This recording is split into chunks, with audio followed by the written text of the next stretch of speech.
तो जैसे कि आपने देखा था कि पुष्पा 3 मूवी में जो लास्ट का विलन था ना, जो लास्ट में था वो विलन, उसने जो बॉम्ब ब्लास्ट किया था, वो कौन हो सकता है? बताइए।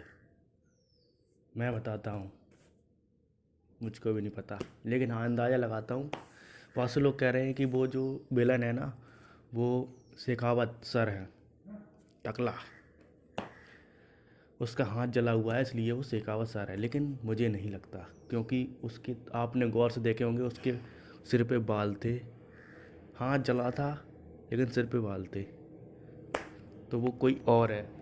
यानी कि अंदाज़ा लगाया जा रहा है कि एक साउथ के हीरो हैं, विजय देवरकोंडा।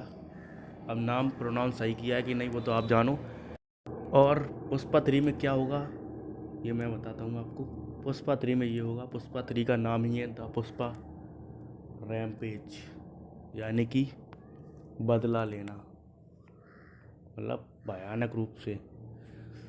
तो पुष्पा 3 में ये होगा कि उसकी जो फैमिली है ना, जो आपने देखा था लास्ट वाले क्रेडिट सीन में, उसकी फैमिली को बम से उड़ा दिया गया था। उसमें क्या होगा, उसमें कोई ना कोई तो मरेगा। मरेगा मतलब उसकी फैमिली से कोई उसका करीबी चला जाएगा दुनिया छोड़ के।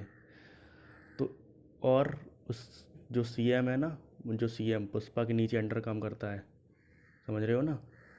तो जो सेंट्रल मिनिस्टर था ना, वो सीएम से कहेगा कि तुम मेरी तरफ आ जाओ, अगर तुम पुष्पा की तरफ रहोगे तो मैं तुम्हारा, तो मैं या फिर पद से हटा दूंगा या फिर तुम्हारी सरकार गिरा दूंगा।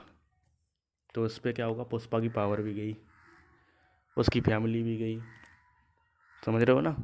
तो पुष्पा क्या करेगा, आपने देखा होगा पुष्पा 2 में जो शुरू में सीन होता है ना जापान का, वहाँ पे क्या होता है कि वो जापान जाके लूट लेता है। उसकी आपने हालत देखी? जो पुष्पा में जो उसने कपड़े पहने होते हैं ना, वही वो उसने इसमें भी पहने होते हैं। क्या कहते हैं, पुष्पा 2 में, समझ रहे हो ना?